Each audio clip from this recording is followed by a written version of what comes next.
ನನ್ನ ಮಗಳಿಗೆ ಆಕ್ಸಿಡೆಂಟ್ ಮಾಡಿ ನನ್ನ ಮಗಳ ಕಡೆ ತಿರುಗೂ ನೋಡ್ದೆ ಹಾಗೆ ಹೋಗ್ಬಿಟ್ರು ಮೇಡಮ್. ಪೊಲೀಸರನ್ನ ಇಡೀ ಸಿಸ್ಟಮ್ನ ದುಡ್ಡು ಕೊಟ್ಟು ಕೊಂಡ್ಕೊಳ್ಳೋ ಶಕ್ತಿ ನಿಮಗಿದೆ ಅಂತ ನಮಗೆ ಗೊತ್ತು.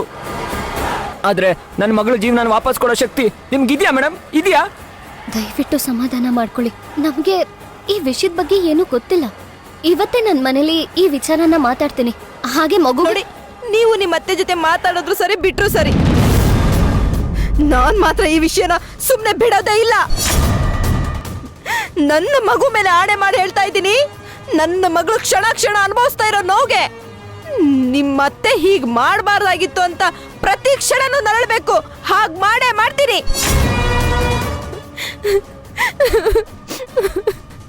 ನಿಮ್ಮಂಥ ದೊಡ್ಡವ್ರನ್ನ ಎದುರಾಕೊಳ್ಳೋ ಶಕ್ತಿ ನಮಗಿಲ್ಲ ಮೇಡಮ್. ಹಾಗಂತ ನನ್ನ ಮಗಳನ್ನ ಕಳ್ಕೊಳ್ಳೋದಕ್ಕೂ ನನಗೆ ಇಷ್ಟ ಇಲ್ಲ.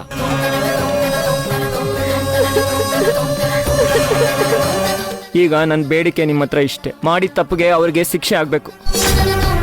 ಮತ್ತೆ ಈ ಥರ ಯಾರಿಗೂ ಆಗಬಾರ್ದು. ನೀವೇ ನಮಗೆ ನ್ಯಾಯ ಕೊಡ್ತೀರಾ ಅಂತ ನಂಬಿದ್ದೀನಿ.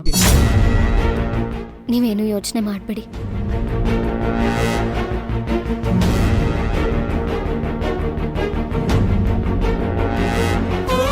ತಾಯಿ ಸಂಕಟ ಏನು ಅನ್ನೋದು ನನಗೂ ಚೆನ್ನಾಗಿ ಅರ್ಥ ಆಗುತ್ತಮ್ಮ. ನೀವೇನು ಹೆದರ್ಕೋಬೇಡಿ. ಯಾರು ನಿಮ್ಮ ಜೊತೆ ಇರ್ತಾರೋ ಇಲ್ವೋ, ಆದರೆ ದೇವರು ಖಂಡಿತವಾಗ್ಲೂ ನಿಮ್ಮ ಜೊತೆ ಇರ್ತಾನೆ.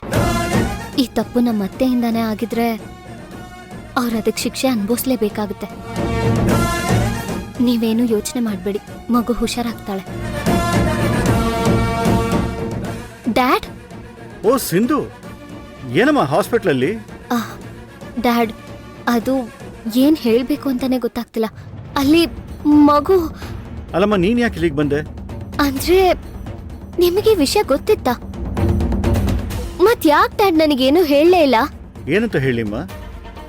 ಅದು ಅತ್ತೆ ಆಕ್ಸಿಡೆಂಟ್ ಮಾಡಿ ಕಾರ್ ನಿಲ್ಲಿಸ್ದೆ ಹೋದ್ರಂತೆ. ನಿಜನಾ? ಹೌದಮ್ಮ, ಮಗುಗೆ ಆಕ್ಸಿಡೆಂಟ್ ಆಗಿದ್ದ ಕಾರು ವಸುಂಧರಾ ಅವ್ರದ್ದೆ. ನಾನು ಅದೇ ದಾರಿಯಲ್ಲಿ ಆಫೀಸ್ ಹೋಗ್ತಿದ್ದೆ. ಆಗ ಈ ಘಟನೆಯನ್ನು ನೋಡಿದೆ.